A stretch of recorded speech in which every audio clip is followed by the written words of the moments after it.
শ্রমিক ভাইয়েরা বাইরে কাজ করে, আমাদের শ্রমজীবী ভাইয়েরা, প্রবাসীরা, তাদের ব্যাপারে গুরুত্ব দিতে হবে। আমাদের শ্রমের দাম সবচেয়ে কম, সবচেয়ে কম। তারা এম্বাসিতে গুরুত্ব পায় না, এয়ারপোর্টে গুরুত্ব পায় না। এই সরকার অবশ্য তাদেরকে অনেক গুরুত্ব দিচ্ছে। আমাদের অদক্ষ শ্রমিককে যখন আমরা দুবাই পাঠাই, অল্প বেতন পায়, কিন্তু ইন্ডিয়ানরা দক্ষ শ্রমিক পাঠাইলে তার 3 গুণ বেতন পায়। আমরা আমাদের শ্রমিকদেরকে অদক্ষ ভাবে আর পাঠাতে চাই না, দক্ষ শ্রমিক পাঠিয়ে আমরা রেমিটেন্সের বন্যা বইয়ে দেব। আমাদের শ্রমিকদের পাঠানো রেমিটেন্সের টাকায় সচল থাকে আমার দেশের অর্থনীতির চাকা। তাদেরকে সবচেয়ে গুরুত্ব দিতে হবে। আমরা পেয়েছি ফ্রিডম ফাইটার, মুক্তিযোদ্ধা, আর আমার প্রবাসী ভাইরা হচ্ছে রেমিটেন্স ফাইটার। জোরে বলো ঠিক কিনা? তাহলে আমাদের এই জনশক্তিকে জনসম্পদে ট্রান্সফর্ম করতে হবে, ঠিক কিনা বলেন? সরকার জনগণকে এভাবে পলিশ করতে হবে। মা বাবারা ছেলে মেয়েদের মধ্যে কার কোন যোগ্যতা তাকে ওইভাবে কাজে লাগাতে হবে। সবার এ প্লাস পাওয়ার কোনো দরকার নাই। আমাদের দেশে একটা টেন্ডেন্সি আছে, পরীক্ষায় এ প্লাস না পাইলে কই তুই কি করলি, পাশের বাড়ির ছেলে এ প্লাস পাইছে, যা ওর পা ধোয়া পানি খা। কি খা? তা আমি ভাবছি যে পা ধোয়া, এ প্লাস পাওয়া ছেলেদের পা ধোয়া পানির একটা পানির ব্র্যান্ড বানাইতে হবে। এরকম লেখা থাকবে, এ প্লাস পাওয়া ছেলেদের পা ধোয়া পানি। খাওয়া নাই, এগুলার খাওয়া নাই। ওরে আল্লাহ এ প্লাস পাওয়ার জন্য বানাইছে, আর আপনার ছেলেকে এই এ প্লাস গুলারে নিয়ন্ত্রণ করার জন্য আল্লাহ বানাইছে। ওকে দিয়ে আল্লাহ কি করবে আপনি জানেনই না। একটা এ প্লাস, একটা এ গ্রেড একটা মানুষের জীবনকে ঠিক করে দিতে পারে না। আপনার ছেলেকে আল্লাহ অন্যদিকে যোগ্যতা দিয়েছে। ওদের মনোবল ভাঙবেন না, খবরদার, খবরদার। ছেলে মেয়েদের মনোবল ভাঙবেন না। যাকে দিয়ে যেটা হবে তাকে দিয়ে সেটা করতে হবে, তার প্রতিভাকে সেভাবে কাজে লাগাতে হবে। তাহলে বাংলাদেশ, আমাদের এই জনসংখ্যা জনসম্পদে রূপান্তরিত হবে।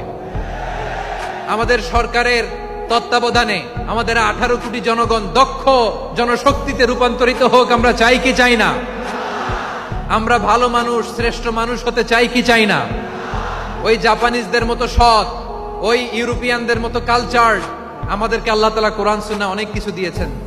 যেহেতু বর্তমানে আমরা দেখছি তারা সৎ, তাদের মধ্যে ভ্যালু আছে, সেগুলো আমাদের মধ্যে আনার দরকার আছে না নাই? আর ইসলাম দিয়ে আমাদের জীবনকে সাজাতে হবে, ইসলাম দিয়ে আমার পরিবারকে সাজাতে হবে। ইসলাম থেকে, কোরআন থেকে প্রেসক্রিপশন না নিলে জীবন সুন্দর হবে না। কোরআন থেকে প্রেসক্রিপশন না নিলে সমাজ সুন্দর হবে না। কোরআনের প্রেসক্রিপশন না মানলে রাষ্ট্র সুন্দর হবে না।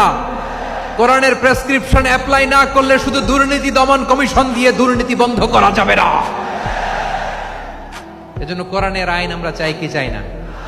প্রিয় ভাইয়েরা, হিউম্যান রিসোর্স ডেভেলপমেন্ট, মানব সম্পদের উন্নয়ন, আমাদের সরকার যেন এদিকে নজর দেয়। আমরা যেন এই ব্যাপারে যত্নবান হয়ে উঠি। যাকে আল্লাহ যে যোগ্যতা দিয়েছে, এই যোগ্যতা দিয়ে আমরা যেন ইসলামের জন্য, দেশের জন্য কাজ করি।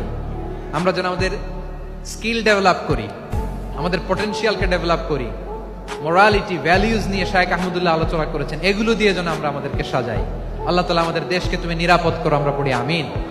আল্লাহ আমার 18 কোটি জনগণকে তুমি জনশক্তিতে রূপান্তরিত করো, আমিন। আল্লাহ আমরা হাতে হাত রেখে, কাঁধে কাঁধ মিলিয়ে, ভাইয়ে ভাইয়ে যেন এই দেশকে গড়তে পারি, আল্লাহ তুমি তৌফিক দান করো, আমরা পড়ি আমিন। আমার প্রিয় মহিউদ্দিন ভাই বলেছেন, হুজুর এমন একটা ঘোষণাপত্র দিয়ে যাবেন আজকের এই ঐতিহাসিক যশোরের প্রোগ্রামে, যেটা গোটা বাংলাদেশে মানুষ এটার উপর আমল করে।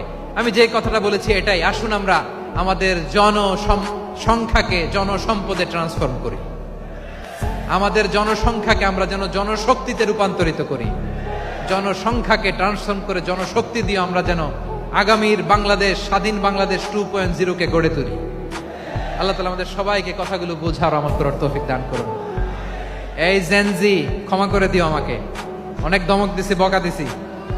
আল্লাহ তোমাদেরকে করুক, কবুল করুক, যশোরবাসীকে কবুল করুক, আর দিনকে কবুল করুক।